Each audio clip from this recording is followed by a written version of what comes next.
Do you want an easy 5-minute activity that you don't have to spend any money for, you don't have to prepare for, and this will boost your baby or your toddler's brain development?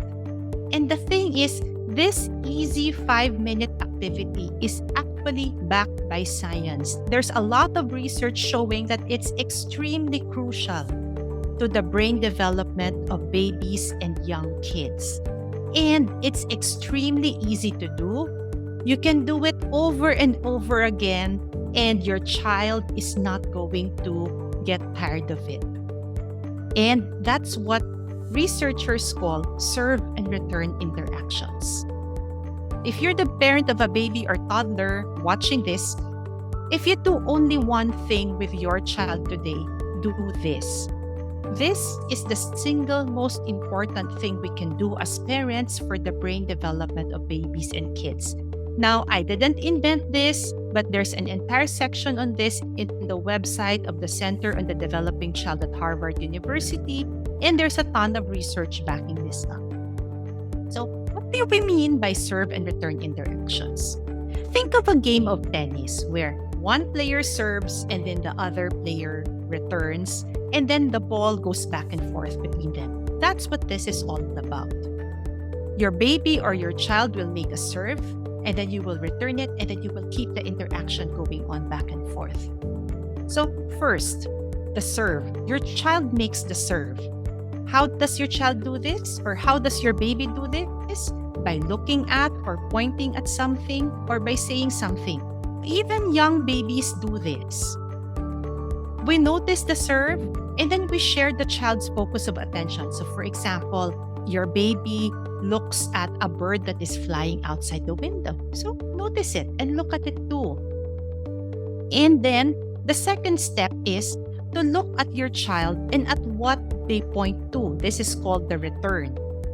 This supports and encourages the child's communication. In the example earlier, for example, your baby pointed to a bird outside the window. You can look at your baby, you can smile, carry your baby, you can even bring them nearer.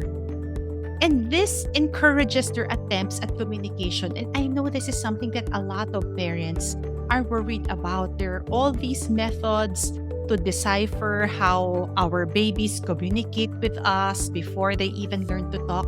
But the thing is, if we are alert to these serves, and then we encourage it by returning, we're going to do that already. We're already going to encourage their communication skills without any of those complicated methods or programs.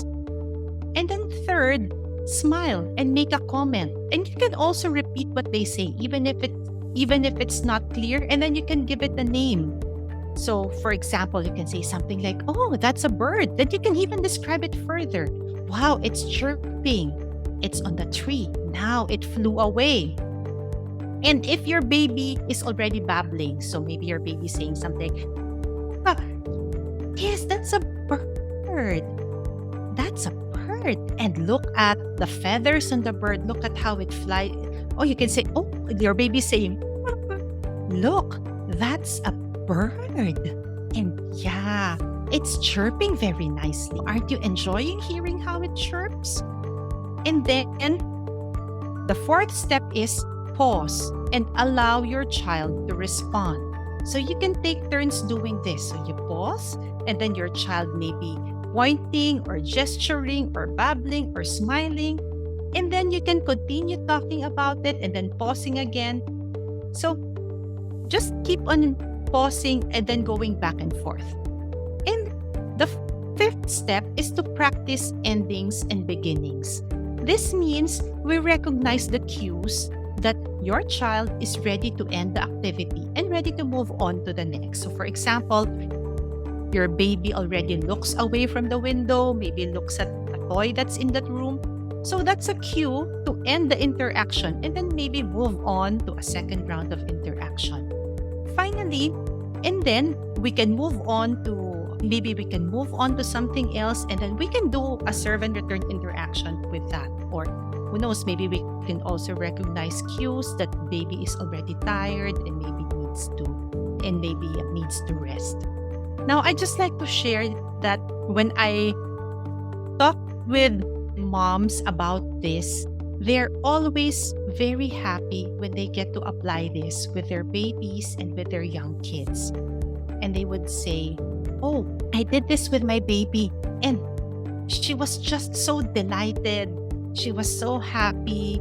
And then we were having these back and forth interactions, and it removed a lot of the stress and pressure for me." And I know this is really important because as a parent, you already have a lot on your plate. You're already doing so many things. So I hope that this will give you a concrete thing that you can do.